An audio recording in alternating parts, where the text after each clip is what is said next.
गोयल आएको चाहिँ एउटा संयोग मात्रै हो, निमित्त कारण हो त्यो। त्यसमा एउटा प्लस पोइन्ट प्लस भयो होला, तर त्यही कारणले गर्दाखेरि नेकपामा यो विवाद भएको चाहिँ होइन। यो चाहिँ मिलेपछि हामीले चाहिँ सरकार बनाउन पाइन्छ, धेरै वर्ष शासन गर्न पाइन्छ भन्ने चाहिँ एउटा प्रलोभन, त्यो एउटा आकांक्षाबाट प्रेरित भएर त्यो स्वार्थबाट एकता भएको थियो। अब त्यहाँ सत्ता र सम्पत्ति आर्जनको विषय थियो त्यो।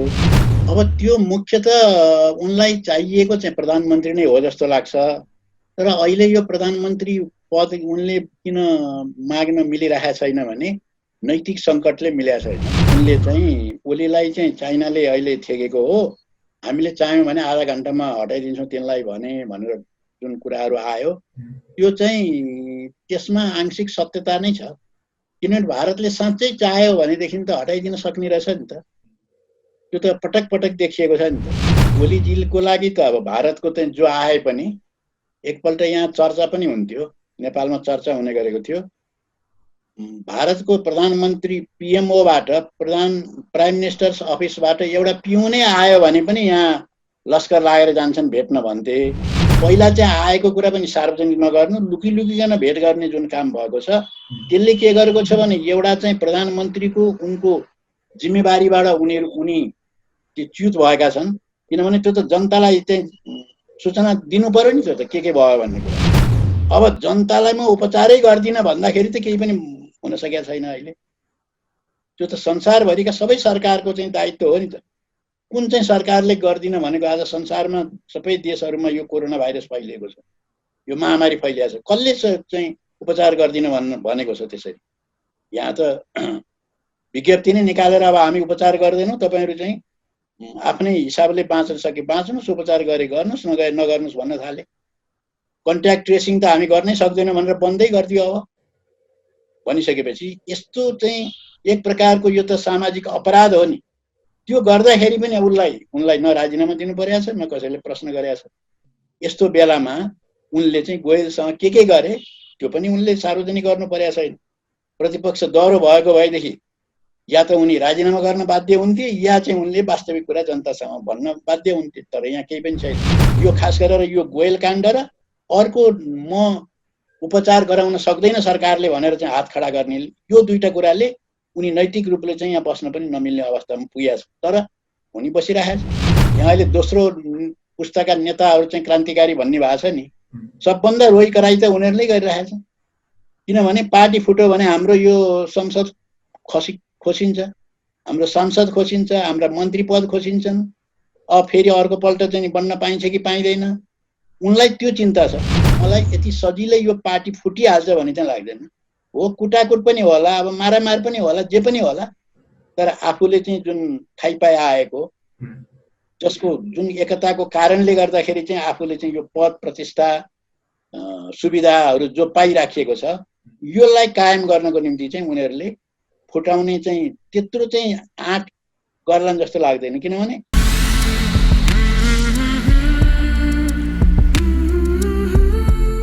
आदरणीय दर्शक महानुभाव नमस्कार। तपाईँ यति बेला हेर्दै हुनुहुन्छ pnpखबर.com र साथमा म रोशन घाटी उपस्थित भएको छु। पछिल्लो समय भारतीय रका प्रमुख सामन्त कुमार गोयलले नेपालका सम्माननीय प्रधानमन्त्री केपी शर्मा ओलीलाई भेटेर फर्के पश्चात अहिले नेकपा भित्रको विवाद फेरि उग्र रूपमा अगाडि बढेको छ र केही दिन अगाडिको भेटमा प्रचण्डले भनेका छन् ओलीले हामी अब पार्टीलाई छुट्टा छुट्टै गरेर लैजाउँ भन्नुभयो भनेर उनले अभिव्यक्ति दिएका छन् भने यता ओलीले प्रचण्डज्यूले मसँग प्रधानमन्त्री पद माग्नुभयो भनेर अभिव्यक्ति दिएका छन् र दोस्रो तहका नेताहरूले पार्टी फुटाउनु हुँदैन, एक भएर लैजानुपर्छ भनेर रस्साकस्सी गरेर अगाडि बढिरहेका छन्। यिनै राजनीतिक विषयमा कुराकानी गर्नको लागि आज हामीसँग देशभक्त गणतान्त्रिक मोर्चाका अध्यक्ष एवं नेकपा क्रान्तिकारी माओवादीका नेता सीपी गजुरेल हुनुहुन्छ। नमस्कार सर, स्वागत छ। धन्यवाद। पछिल्लो यो एक हप्ता करिबको यो घटनाक्रम, राजनीतिक घटनाक्रम हेर्दाखेरि एकदमै उथुलपुथुल भएको देखिन्छ र नेकपा फुटेर विभाजन हुने हो कि भन्ने स्थितिसम्ममा पुग्यो। रका प्रमुख सामन्त कुमार गोयलको भ्रमणले यो विवाद सिर्जना गरेको हो अथवा यो पार्टी फुट्ने नै थियो कहीँ न कहीँ गएर यो चाहिँ एउटा मुख्य एजेन्डा भयो, यो भेटेको विवाद मात्रै यसमा मुख्य एजेन्डा भयो भन्नुहुन्छ? मलाई लाग्छ यो मुख्य विषय होइन, यो एउटा निमित्त कारण मात्रै हो। किनभने पहिले चाहिँ यो 3-4 महिना अगाडि पनि चाहिँ यो डबल नेकपा जुन अहिले सत्ता सञ्चालन गरिरहेको छ त्यो पार्टी सत्तारूढ पार्टीमा यही स्थिति पैदा भएकै हो। त्यतिखेर त गोयल आएका थिएन। त्यसकारण चाहिँ यो गोयल आएको चाहिँ एउटा संयोग मात्रै हो, निमित्त कारण हो त्यो। त्यसमा एउटा प्लस भयो होला, तर त्यही कारणले गर्दाखेरि नेकपामा यो विवाद भएको चाहिँ होइन। र अहिले जुन विवाद देखिएको छ पार्टी अब फुट्ला जस्तो पनि भएको छ। फेरि अब एकपल्ट त्यस्तो भएर पनि फेरि जोडिएको पनि हो र फेरि जोडिन पनि सक्छ फेरि। तर चाहिँ अहिलेको स्थिति आउनको पछाडि चाहिँ के हो त भने मुख्य रूपले चाहिँ यो एकता नै गलत किसिमले भएको थियो। यो कुनै वैचारिक राजनीतिक सैद्धान्तिक विषयमा एकता भएको थिएन। यो चाहिँ मिलेपछि हामीले चाहिँ सरकार बनाउन पाइन्छ, धेरै वर्ष शासन गर्न पाइन्छ भन्ने चाहिँ एउटा प्रलोभन, त्यो एउटा आकांक्षाबाट प्रेरित भएर त्यो स्वार्थबाट एकता भएको थियो। अब त्यहाँ सत्ता र सम्पत्ति आर्जनको विषय थियो त्यो। त्यसो हुनाले त्यो चाहिँ पहिले पनि भएको थियो, अहिले पनि गोयल गइसकेपछि त्यो अलिकति चर्केर गएको मात्रै हो। अब अहिले पनि मुद्दा हेर्ने हो भनेदेखि त त्यो बनेकै छैन नि। अहिलेको मुद्दा के छ, अब जस्तो तपाईँले भनिहाल्नुभयो, प्रचण्डले अध्यक्ष मागे, मैले चाहिँ दिन मानिनँ, त्यसकारण भयो भनेर ओलीजीले भन्नुभयो। अब अर्को मुद्दा चाहिँ फेरि के भएको छ भने कर्णालीको चाहिँ मुख्यमन्त्री कसलाई बनाउने भन्ने मुद्दा छ। मुद्दा त त्यो हो नि मुख्य। र यो वैचारिक राजनीतिक अहिले भन्नुहोस् त देशमा यस्तो विकराल अवस्था छ, महामारीले जनता आक्रान्त भएका छन्। यो बेलामा धेरै चाहिँ कन्ट्याक्ट ट्रेसिङ गर्नुपर्ने भनेर सबै विज्ञहरूले विश्व स्वास्थ्य सङ्घले भनेको छ। यो बेलामा सरकार चाहिँ अब कन्ट्याक्ट ट्रेसिङ नै गरिँदैन भनेर भनिरहेको छ। के होला यो अवस्था? र अहिलेको यत्रो महामारीमा विश्वमा कहीँ पनि आफूले व्यक्तिगत रूपमा खर्च गरेर यो महामारीको सामना गर भनेर कसैले भन्दैन। तर नेपालमा चाहिँ दुर्भाग्यको कुरा ओलीको सरकारले त्यो पनि भन्यो। र अहिले चाहिँ अस्पतालहरूले, सरकारी अस्पतालहरूले त अब डिपोजिट कसैले 50,000, कसैले 60,000, कसैले दिनको 15,000, कहिले 25,000 को चाहिँ भाउ तोकेर अब चाहिँ उनीहरूले चाहिँ सूचना निकालेका छन्। यो अवस्था, यस्तो विषयमा चाहिँ खोइ उनीहरूको बिचमा बहसै छैन, छलफल छैन। त्यसकारण राष्ट्र जनताको विषयमा छलफल छैन। केमा छ त भन्दाखेरि यही भागबण्डा जुन काले काले मिलेर खाउँ भाले भन्ने सल्लाह भएर एकता भयो। तर अहिले चाहिँ त्यो भने त्यो मिलेन। त्यो ओलीले मात्रै खान खोजे, प्रचण्डलाई दिएनन् भन्ने चाहिँ मुख्य भयो। यदि फेरि ओलीले प्रचण्डका मान्छेहरूलाई फेरि पदहरू दिए भने फेरि यो समाधान हुन्छ, फेरि पार्टी एकता भएर अगाडि बढ्छ। प्रचण्डका मान्छेलाई मात्रै दिएर चाहिँ हल हुँदैन, प्रचण्डलाई नै दिनु। प्रचण्डलाई अध्यक्ष पद दिनुपर्ने हो कि ओलीले भने जस्तै अब प्रधानमन्त्री पद पनि माग्न थाल्नुभयो भने नि अब उनलाई प्रधानमन्त्री पद पनि चाहिए हो? अब त्यो मुख्यतः उनलाई चाहिएको चाहिँ प्रधानमन्त्री नै हो जस्तो लाग्छ। तर अहिले यो प्रधानमन्त्री पद उनले किन माग्न मिलिरहेको छैन भने नैतिक सङ्कटले मिलेको छैन। किनभने उनीहरूको एकता गर्ने बेलामा त सहमति भएकै रहेछ, आधा आधा खाने, आधा आधा बाँडेर खाने भन्ने भएर छ। अब त्यो कुरा पछि त्यसलाई गुपचुप राखिएको थियो, पछि त्यो कुरो सार्वजनिक भयो। तर पछि चाहिँ ओलीले दुईटै पद नछोड्ने भइसकेपछि अब एउटा पनि नपाउनु भन्दा त एउटा पाउनु चाहिँ नि ठिक हो भनेर उनले मलाई अध्यक्ष छोडिदिनुहोस्, त्यसो भए 5 वर्ष चलाउनुहोस् भनेर उनले फेरि सहमति गरे। 5 वर्षै ओलीजीलाई चाहिँ दिने गरी सहमति गरिसकेपछि त अब फेरि म लिन्छु भन्न त त्यहाँ उनलाई अलिकति मिलेन। अब त्यस्तै दुईजनाको मात्रै भित्र कुरा हुँदाखेरि त्यसो भए यसरी बाँडचुँड गरेर खाउँ न त भनेर त्यो भनेको चाहिँ हुनसक्छ। तर सार्वजनिक रूपमा अहिले प्रचण्डले मलाई प्रधानमन्त्री चाहिन्छ भनेर दाबी गर्न चाहिँ त्यो दाबी उनले पहिले छोडिदिइसकेको हुनाले उनलाई अलि अप्ठ्यारो पर्यो। तर ओलीले त भनेका छन् प्रचण्डज्यूले मसँग आएर प्रधानमन्त्री पद दिनुहोस्, अब तपाईँ पदबाट हट्नुहोस् भनेर भन्नुभयो। मैले भनिहालेँ त्यो उनीहरूको चाहिँ वान टु वान कुराकानीमा त्यस्तो भएको हुनसक्छ, भित्रिया धेरै कुराहरू भए होलान्, अब त्यो सार्वजनिक पनि भएको छैनन्। त्यस हुनाले उनीहरूको बिचमा भएन होला भन्ने कुरा चाहिँ छैन, किनभने यो एकता भएकै त्यसैको लागि हो त भने त अनि त्यही चिज चाहिँ उनीहरू कसले छोड्थ्यो र? न ओलीले छोड्ने न प्रचण्डले छोड्ने। तर खास प्रचण्ड माधव कुमार नेपालको यो प्यानल दिइसकेको कारण त कर्णाली प्रदेशमा मुख्यमन्त्रीलाई अविश्वास प्रस्ताव लिएर जानु अनि राजदूत नियुक्ति गर्ने बेलामा पनि पार्टीमा नसोधेर ओली एक्लैले राजदूत नियुक्ति गर्नु, मन्त्री परिषदमा पनि आफै नै आफ्ना पार्टीभित्रका आफ्नो मनपर्ने व्यक्तिलाई मात्रै राख्नु भन्ने देखिन्छ नि। त्यो अहिले त्यो कुरो अलिकति यो विषय थप भयो, तर प्रचण्डजी अनि माधव कुमार नेपालजी, झलनाथजी चाहिँ को एउटै चाहिँ लबी भनौँ अथवा एउटा के भन्ने समूह, उहाँहरूको एउटा विचार समूह जस्तो बनेको चाहिँ अलि अगाडि नै हो।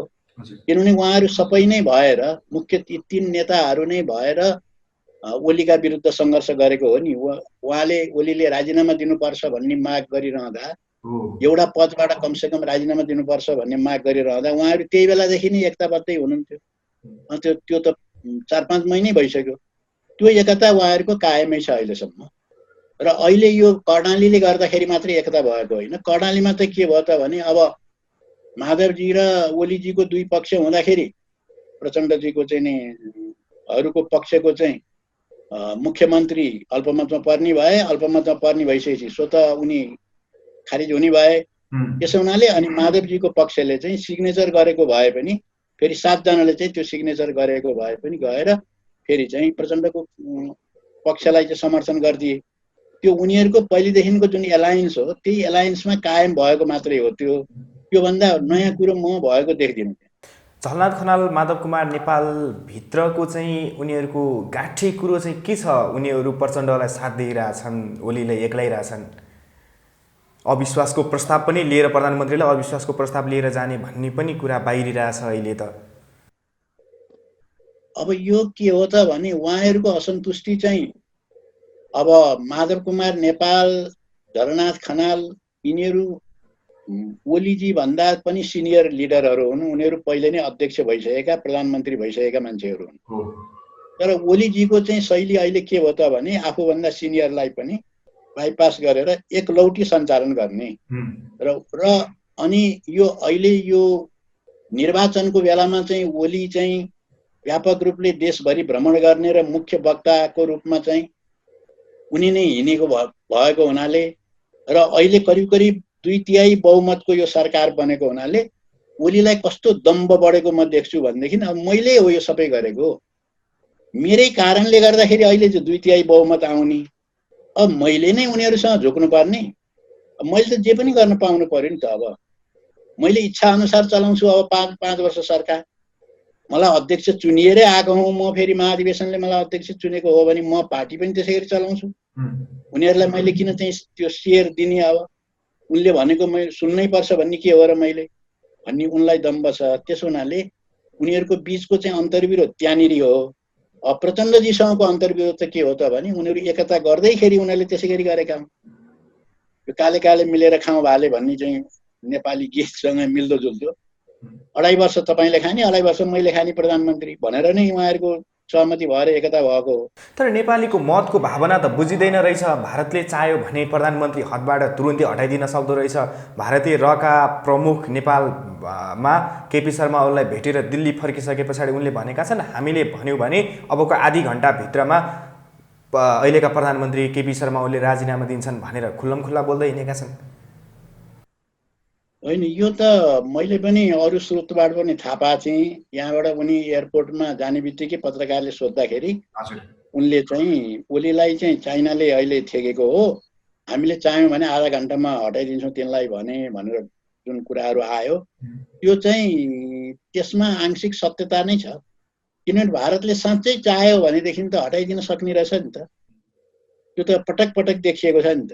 भारतले एउटा पार्टी खोलिदिन सक्छ नेपालमा, विभिन्न चाहिँ ठाउँमा भएका नेताहरूलाई एकै ठाउँमा जुटाइदिन सक्छ, उनीहरूलाई फुटाइदिन सक्छ, सरकार ढाल्दिन सक्छ, सरकार बनाइदिन सक्छ। त्यो कुरो चाहिँ त्यो पटक पटक गर्दै आएको भएको हुनाले यसपालि पनि गर्न सक्दैन भन्ने चाहिँ लाग्दैन। र अर्को कुरा चाहिँ के पनि हुनसक्छ भने त्यो एउटा स्टन्ट अथवा ओलीलाई अलिकति आतंकित बनाउनलाई पनि त्यो भनेको हुनसक्छ। फेरि अहिले नै चाहिँ ओलीलाई त्यो दिइसकेपछि चाहिँ त्यो भनाइ चाहिँ सार्वजनिक गरिदिएपछि त अब ओली थर्कमान हुने कुरा आयो।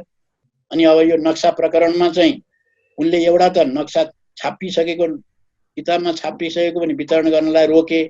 त्यसले गर्दाखेरि यसलाई त अब लिन सकिन्छ के अरे, यो नक्सा प्रकरण चाहिँ त्यसै डिसमिस गराउन सकिन्छ कि भन्ने त उनीहरूलाई लाग्यो नि त, इन्डियनहरूलाई, भारत सरकारलाई त लाग्यो। त्यस हुनाले उनीहरूले चाहिँ के गर्ने भनेदेखि ओलीलाई फकाउने पनि धम्क्याउने पनि दुईटै प्रक्रियामा गए जस्तो पनि लाग्छ।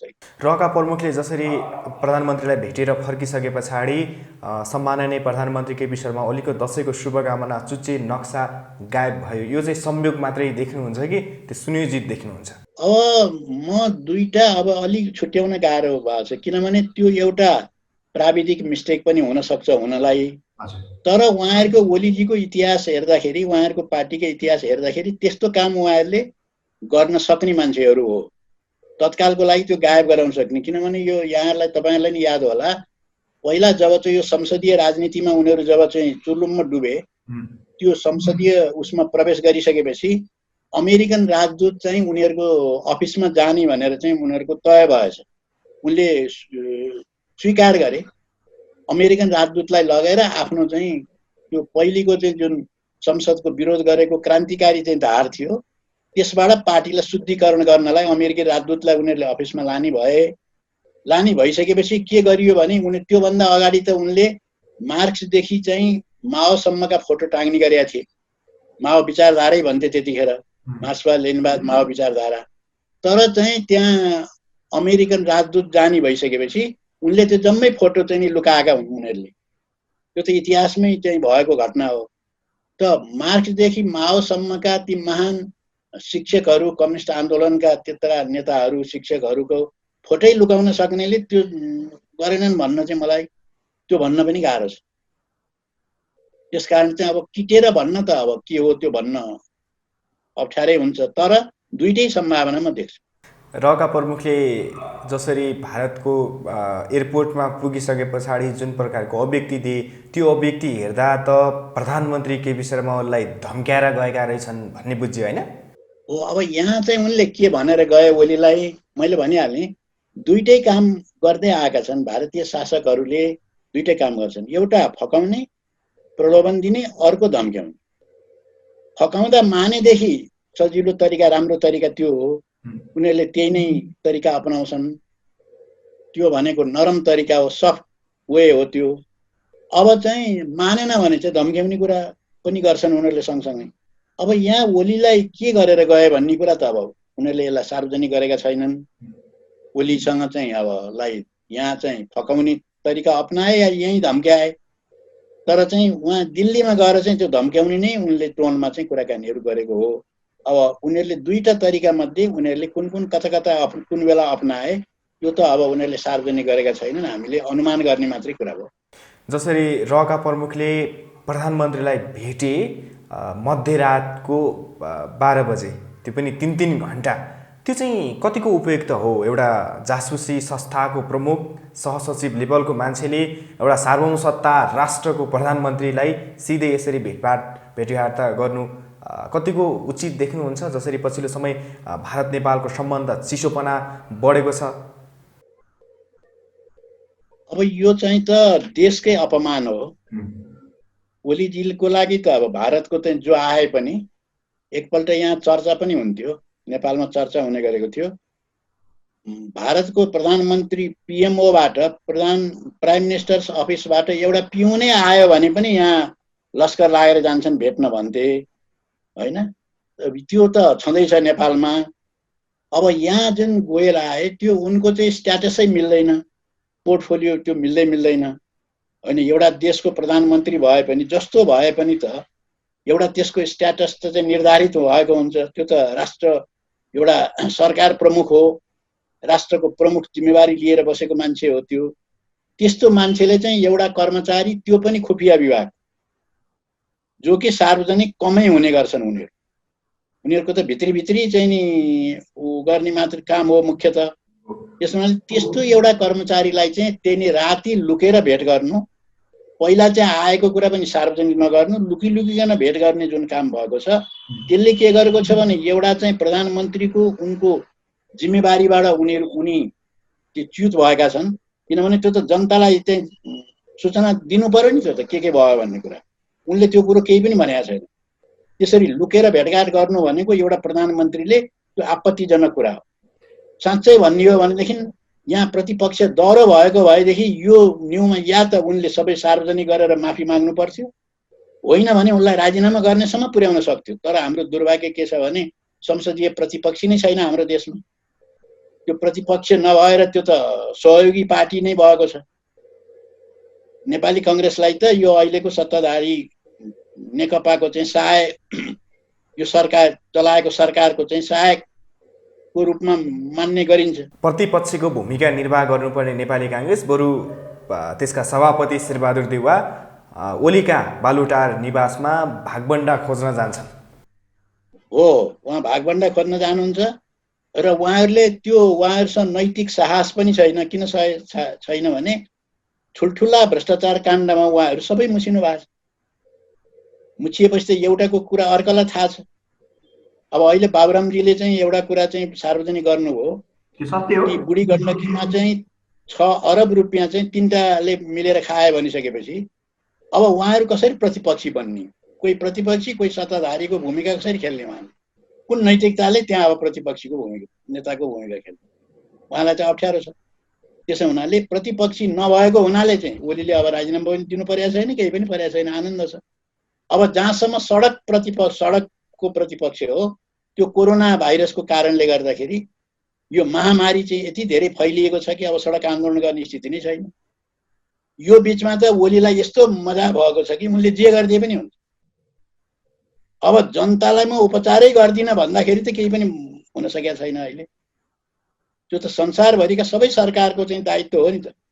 कुन चाहिँ सरकारले गर्दिन भनेको? आज संसारमा सबै देशहरूमा यो कोरोना भाइरस फैलिएको छ, यो महामारी फैलिएको छ, कसले चाहिँ उपचार गर्दिन भनेको छ? त्यसरी यहाँ त विज्ञप्ति नै निकालेर अब हामी उपचार गर्दैनौँ, तपाईँहरू चाहिँ आफ्नै हिसाबले बाँच्न सके बाँच्नुहोस्, उपचार गरे गर्नुहोस्, नगर्नुहोस् भन्न थाले। कन्ट्याक्ट ट्रेसिङ त हामी गर्नै सक्दैनौँ भनेर बन्दै गरिदियो। अब भनिसकेपछि यस्तो चाहिँ एक प्रकारको यो त सामाजिक अपराध हो नि। त्यो गर्दाखेरि पनि उनलाई न राजीनामा दिनु परेको छ, न कसैले प्रश्न गरेको छ। यस्तो बेलामा उनले चाहिँ गोयलसँग के गरे त्यो पनि उनले सार्वजनिक गर्नु परेको छैन। प्रतिपक्ष दह्रो भएको भएदेखि या त उनी राजीनामा गर्न बाध्य हुन्थे, या चाहिँ उनले वास्तविक कुरा जनतासँग भन्न बाध्य हुन्थे। तर यहाँ केही पनि छैन, त्यो अर्को अलग कुरा हो। त्यसकारण गोयलसँग जुन उनीहरू भेटघाट भएको छ त्यो आपत्तिजनक छ। त्यसरी लुकेर राष्ट्रलाई नै ढाँटेर त्यस्तो गर्न पाइँदैन। र यथार्थ के हो त्यो जनताको समक्ष ल्याउनुपर्छ। र उनले चाहिँ त्यो ल्याउँदैनन् भने अब उनको वास्तवमा भन्ने हो भने यही संविधान अनुसार पनि उनी चाहिँ सत्तामा बस्नलाई लायक हुने ठहर्दैन। यो खास गरेर यो गोयल काण्ड र अर्को म उपचार गराउन सक्दैन सरकारले भनेर चाहिँ हात खडा गर्ने, यो दुईटा कुराले उनी नैतिक रूपले चाहिँ यहाँ बस्न पनि नमिल्ने अवस्थामा पुगेको छ। तर उनी बसिरहेको छ। तर फेरि जसरी भारतीय सेनाध्यक्ष मनोज मुकुन्द कार्तिक 19 गते मानार्थ सेनापतिको रूपमा सम्मान ग्रहण गर्नको लागि नेपाल आउँदैछन्, जसले नेपालको भूमि कालापानी, लिपुलेख र लिम्पियाधुरा सहितको नक्सा जारी गर्दाखेरि खास गरी उत्तरखण्डको उत्तरी तर्फको देशको उक्साहटमा नेपालले जारी गर्यो, स्वयं आफैले गरेको होइन भन्ने विवादास्पद अभिव्यक्ति दिएका थिए। उनको भ्रमणलाई चाहिँ तपाईँले कसरी लिनुभएको छ? उनको भ्रमण चाहिँ आपत्तिजनक छ। यो बेलामा त्यो भ्रमण हुनु हुँदैन थियो र नेपालले त्यो कुरा स्वीकार्न हुँदैन थियो। किन हुँदैन थियो भने हाम्रो अहिलेको मुख्य ठुलो विवाद भनेको लिम्पियाधुरा, कालापानी, लिपुलेख नेपालको हो भनेर हामीले दाबी गरेका छौँ। भारतले त्यो छोडेको छैन र एउटा ठुलो मुद्दा हो यो हाम्रो राष्ट्रिय स्वाधीनता। यो मुद्दामा उनको भनाइ के हो भन्ने कुरा प्रष्ट भएको छ। जस्तो तपाईँले नि भन्नुभयो, त्योभन्दा अगाडि नै के भयो भने यहाँका भारतको चाहिँ रक्षा मन्त्रीले एउटा पत्रकार सम्मेलन गरे जसमा सेना प्रमुखलाई पनि राखेका थिए र यो भारतको चाहिँ स्थल सेनाले चाहिँ निर्माण गरेको बाटोको उनले उद्घाटन गरेका थिए। रोड कन्स्ट्रक्सन गरेको चाहिँ त्यसको चाहिँ उनले उद्घाटन गरेका थिए र हाम्रो ब्यास नगरपालिकाको त्यो लिम्पियाधुरा कालापानी लिपुलेक हुँदै वहाँ चाइनासम्म जाने बाटो चाहिँ नि हाम्रो सेनाले चाहिँ यसरी चाहिँ निर्माण गरेको छ रोड भनेर उनले सार्वजनिक गरेका थिए। सगौरव उनले चाहिँ त्यो सार्वजनिक गरेका थिए र त्यसको चाहिँ नेपालमा विरोध भएको थियो। त्यसमा उपस्थित भएर सेनालाई त्यो काममा लगाउने चाहिँ प्रधान सेनापति हुन् यिनकै पालामा भएको हो त्यो। त्यस कारणले पनि त्यो प्रश्न चाहिँ गम्भीर रूपले उठ्नु पर्थ्यो र अहिले यहाँ नेपालमा उठि पनि राखेको छ र यो बेलामा उनले आउनु हुँदैन थियो त्यो विवाद नटुङ्गिदासम्म। अर्को कुरा के भने जब चाहिँ नेपालले यो प्रश्न उठाउने बित्तिकै के भने यो नेपालको सरकारको विषय होइन। हामीले कालीवारीबाट चाहिँ नि उ गरेको हौँ। अहिले नेपालको कालीपारी उनीहरूको चाहिँ कालीपारीतिरबाट हामीले बाटो खनेको हुनाले यो नेपालको भूमिबाटै खनिएको हो। के अरे भारतको भूमि हो त्यो, नेपालको भूमि नै होइन। उनले चाहिँ नेपालले दाबी गर्नु चाहिँ बेकारको कुरा हो। त्यसमा कुनै तुक छैन। उनकै भाषामा त्यसमा कुनै तुक नै छैन। यो चाहिँ विदेशीको चाहिँ नि इसारामा यो भएको हुन सक्छ भनेर भन्ने मान्छेले लाई अहिले चाहिँ यहाँ बोलाएर सम्मान गरेर यहाँ चाहिँ सम्मानार्थ चाहिँ महारथीको पदवी दिनु चाहिँ के हो त भने उनले ठिक कुरा गरेका रहेछन् भन्ने चाहिँ सन्देश जाने जस्तो भयो।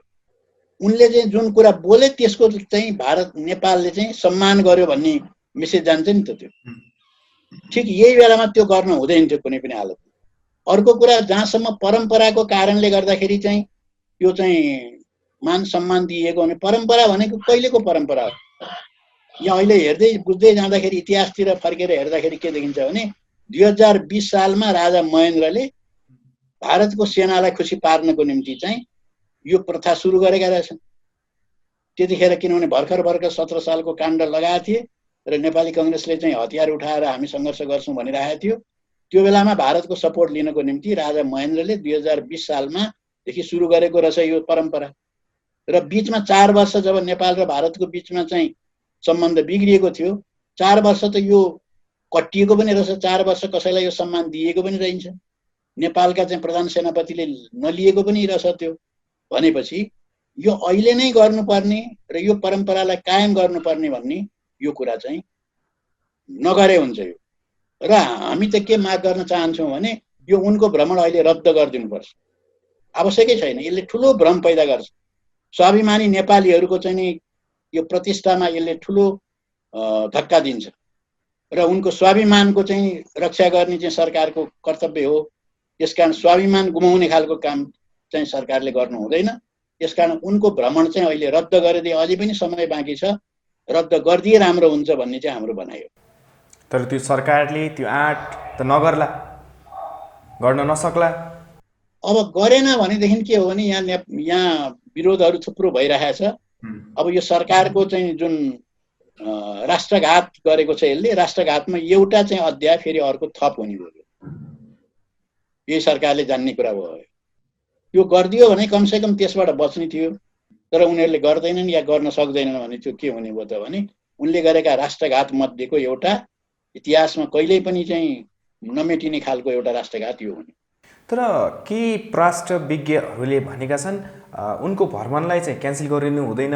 उनले केही न केही कोसेली प्रधानमन्त्रीलाई बोकेर आउलान्, केही न केही सन्देश बोकेर आउलान्। सीमा समस्यालाई समाधान गर्नको लागि एउटा इट्टा थप्ने काम गर्छ।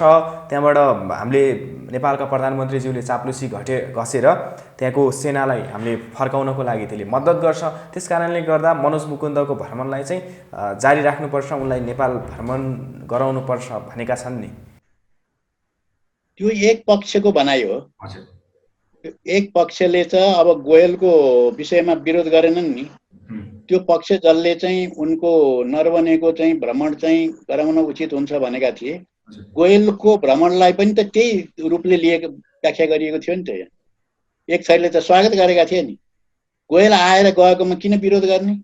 त्यसलाई त हामीले स्वागत गर्नुपर्छ, किनभने नेपालको चाहिँ सम्बन्ध चाहिँ भारतसँग बिग्रिएको बेलामा, कुनै संवादै नभएको बेलामा, संवादहीनता भएको बेलामा त्यो संवादहीनता त तोडे नि त उनले।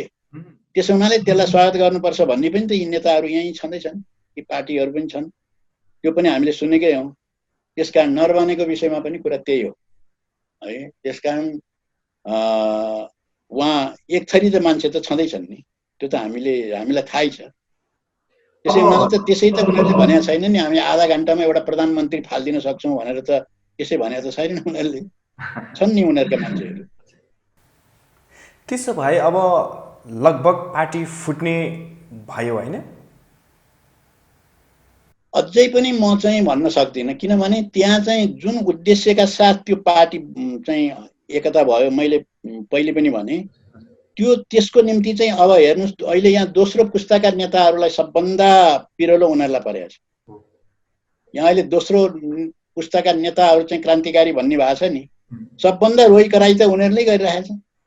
किनभने पार्टी फुट्यो भने हाम्रो यो संसद खोसिन्छ, हाम्रो सांसद खोसिन्छ, हाम्रा मन्त्री पद खोसिन्छन्। अब फेरि अर्कोपल्ट चाहिँ बन्न पाइन्छ कि पाइँदैन, उनलाई त्यो चिन्ता छ। भनिसकेपछि अब रोइ कराई गरेर जे गरी भने पनि पार्टी चाहिँ एउटै हुनुपर्छ, अरू जेसुकै होस्। हुन त यहाँ के पनि भइसक्यो भने अब यो मुख्यमन्त्रीको मात्रै कुरा छोडिदिउँ, अब पर्साको घटना हेर्ने हो भने एउटा गुटकाले अर्को गुटलाई चाहिँ नि हत्या गर्नेसम्मको घटना भयो भने बाहिर सार्वजनिक भइरहेको छ।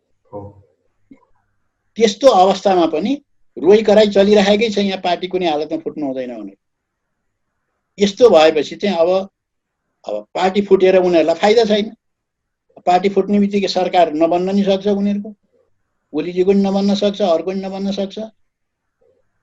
अब त्यहाँबाट अर्कोपल्ट फेरि सत्तामा नजान सकिन्छ। यहाँ जुन सुख सुविधा जुन चाहिँ उपभोग गरिरहेको छ, यो चाहिँ यति विलासी जीवन उनीहरूले बिताइरहेका छन्, यो विलासी जीवन छोड्नुपर्छ उनीहरूले त्यही देखिरहेका छन्। त्यसकारण उनीहरूले कुनै पनि हालतमा पार्टी फुट्न नदिने भन्ने चाहिँ उनीहरू रोइ कराई गरेर हुन्छ कि अब कतिजनाले भोक हडताल गर्ने हुन्, के गर्ने हुन्, अझ आउने दिनमा अब त्यो पनि चल्छ होला। त्यसकारण चाहिँ मलाई यति सजिलै यो पार्टी फुटिहाल्छ भन्ने चाहिँ लाग्दैन। हो, कुटाकुट पनि होला, अब मारामार पनि होला, जे पनि होला, तर आफूले चाहिँ जुन खाइपाइ आएको, जसको जुन एकताको कारणले गर्दाखेरि चाहिँ आफूले चाहिँ यो पद प्रतिष्ठा सुविधाहरू जो पाइराखिएको छ, योलाई कायम गर्नको निम्ति चाहिँ उनीहरूले फुटाउने चाहिँ त्यत्रो चाहिँ आँट गर्लान् जस्तो लाग्दैन। किनभने पार्टी फुटाउने पनि एउटा चाहिँ के हो भने एउटा स्वाभिमानीहरूले यस्तो भइसकेपछि, यो हदमा भइसकेपछि त कसरी हुन्छ भनेर गर्ने कुरा हो। त्यो अलिकति हिम्मत गर्ने, आँट गर्ने कुरा हो। त्यसमा पनि अलिकति त्यागकै आवश्यकता पर्छ होला, तर त्यो चाहिँ देखिँदैन। त्यसका लागि त प्रचण्ड माधव कुमार नेपाललाई खुसी बनाउनु पर्ला, केही न केही कोसिली दिनु पर्ला उनीहरूलाई पनि। होइन, त्यो त दिनु परिहाल्यो नि। उताबाट कोसिली ल्याएपछि त आदान प्रदान भइहाल्छ नि। त्यो त उनले खोजेको कोसिली त अब हामीले बुझिराखेकै छौँ। किनभने जसले चाहिँ उनले भनेका छन् यो भूभाग चाहिँ नेपालको हुँदै होइन, यो भारतको भूभागबाट हामीले सडक निर्माण गरेको भनेर चाहिँ उनले सार्वजनिक वक्तव्य दिने मान्छेहरू हुन् उनी। अनि त्यहाँबाट यो चाहिँ नेपालको लागि यो मागै चाहिँ बेतुक हो। यो विदेशीहरूले चाहिँ उठाइदिएको कुरा हो, त्यसैबाट प्रभावित भएका हुन् भनेर भन्ने मान्छे नै उनी यहाँ आएको हुनाले अब उनले त अब त्यही अनुसारकै कोसिली माग्लान्। अब सिक्किमलाई जस्तै नेपाललाई पनि भारतमा विलय गराउनको लागि रले प्रमुख रूपमा भूमिका निर्वाह गरिरहेछ। उसले भित्रभित्रै योजना बनाइरहेछ, भित्रभित्रै काम गरिरहेको छ। त्यसमध्ये मधेसलाई चाहिँ टुक्राएर भारत बनाउनुपर्छ भनेर केही नेपालका व्यक्तिहरूलाई प्रयोग गरेको देखियो। उनीहरूसँगै केपी शर्मा ओलीले घाँटी जोडेको पनि देखियो। अब त्यसो भए सामन्त कुमार गोयलले जसरी भारत पुगेर भनेका छन् प्रधानमन्त्री ओलीलाई हामीले चाह्यो भने, हामीले भन्यो भने आधा घन्टामा उनले राजीनामा दिन्छन् भने पछाडि नेपाललाई उनीहरूले चाहे भने त सोझै भारतमा विलय गराउन सक्दो रहेछन् नि। अब यो विलय नै गराउने कुरा चाहिँ कठिन छ। किनभने यो विलय गराउने कुरा चाहिँ 1947बाट चाहिँ सुरु भएको इन्डियामा। त्यतिखेर इतिहासमा उल्लेख भए अनुसार त्यतिखेरको गृहमन्त्री चाहिँ सरदार वल्लभ भाइ पटेलले चाहिँ अब होइन चाहिँ छिमेकी चाहिँ नि राष्ट्रहरूलाई नेपाल लगायतलाई चाहिँ हामीले मिलाउनुपर्छ र हाम्रो सिमाना चाहिँ हिमाललाई बनाउनुपर्छ भनेको कुराहरू चाहिँ इतिहासमा उल्लेखित कुरा नै हो। अब त्यो बेलादेखि नै त्यो प्रवृत्ति त त्यहाँ छ इन्डियामा, मिसाउनुपर्छ भनेर, यसलाई सिक्किमीकरण गर्नुपर्छ भनेर, सिक्किमीकरण भुटानीकरण गर्नुपर्छ भन्ने त त्यो छँदैछ, त्यो ट्रेन अहिले पनि छ। तर अहिलेको अन्तर्राष्ट्रिय परिस्थिति चाहिँ अलिकति फरकै छ, किनभने एउटा जे भए पनि सार्वभौम सत्ता सम्पन्न राष्ट्र भनेर भनिएको नेपाललाई अर्को देशले चाहिँ कब्जा गरेर लैजाने भन्ने कुरा चाहिँ त्यो चाहिँ अहिलेको परिस्थितिमा त्यो उपयुक्त हुँदैन। यो अन्तर्राष्ट्रिय परिस्थिति त्यसको निम्ति चाहिँ अनुकूल छैन, अन्तर्राष्ट्रिय जगतले त्यसलाई स्वीकार्दैन। दोस्रो कुरा के छ भने चीनले पनि त्यो स्वीकार्दैन, किनभने चीनलाई त नेपाल त बफर जोन भएको छ, भारतसँग चाहिँ जहाँ जहाँ चाहिँ सिमाना जोडिएको छ त्यहाँ उसको चाहिँ टकराव भइरहेछ। अब केही दिन अगाडि चाहिँ लद्दाखमै भयो भिडन्त, होइन, पूर्वी मोर्चामा पनि त्यो हुने गरेको छ, अनि दोकलाममा भयो। भनिसकेपछि त हामीले त एउटा नेपालले ठुलो बफर जोनको काम गरिदिएको छ, नेपाल भएको ठाउँमा त सोझै भारत र चीनको त भिडन्त हुँदैन। त्यसकारण यो नेपाल चाहिँ को स्वतन्त्र देश चाहिँ चाहिन्छ भन्ने चाहिँ चीनको चाहिँ नि स्पष्ट नीति छ, त्यो पक्षमा उभिएकै देखिन्छ, उसकै आफ्नै स्वार्थको लागि पनि। त्यसकारण चाहिँ कुरा के हो भने अहिले नै त्यो नेपाललाई भारतमा गाभ्ने त म सम्भावना देख्दिनँ, तर चाहिँ के भने त्यो प्रवृत्ति त्यहाँ छ र यदि सिक्किमीकरणको बाटो चाहिँ जाने हो भने त यहाँ ठुलो जनमत तयार गरेर जनताले माग गरेर हामी चाहिँ विलय गराएको भनेर जसरी इन्दिरा गान्धीले चाहिँ सिक्किमलाई विलय गराइन् त्यो बाटो त जान सक्ला। तर अहिले नै चाहिँ फौजी तरिकाले अन्य तरिकाले एक दुईवटा पार्टीले चाहिँ अब भनेको भरमा उत्तेजनात्मक कुरा गरेको भरमा अहिले नै नेपालको चाहिँ राष्ट्रिय सार्वभौमिकता चाहिँ अहिले सिद्ध्याउन चाहिँ कसैले सकिहाल्छ भन्ने जस्तो चाहिँ मलाई लाग्दैन। अर्को पक्ष, सबभन्दा प्रमुख पक्ष के छ भने नेपाली जनता अहिले पनि देशभक्त छ। नेपाली जनता चाहे मधेस होस्, पहाड होस्, चाहे हिमाल होस्, नेपाली जनता सबैतिरका नेपाली जनता चाहिँ देशभक्त भएको हुनाले ती देशभक्तहरूले यो कुरो चाहिँ सहन सक्दैन। यो विदेशीले हस्तक्षेप गरेको चाहिँ नेपाली जनताले सहन नसक्ने भएको हुनाले त्यो जनताको त्यो भावना यिनीहरूले बुझेर पनि उनीहरू जनतासँग लड्न त उनीहरूले सक्दैनन् नि। जनतैसँग लड्ने त कुनै पनि विश्वको तागतले कुनै सक्दैन, त्यो जित्न सक्दैन। त्यस हुनाले पनि नेपालको चाहिँ अस्मिताहरू जोगिएको, नेपालको राष्ट्रिय सार्वभौमिकता अहिले बचेको पनि त्यही कारणले, नेपाली जनताको त्यही चाहिँ भावना, नेपाली जनताको त्यो मनस्थिति, त्यो मनोविज्ञानको कारणले गर्दाखेरि चाहिँ यो जोगिएको। हस्, यहाँको समय र विचारको लागि धेरै धेरै धन्यवाद। नमस्कार। यहाँहरूलाई पनि धन्यवाद।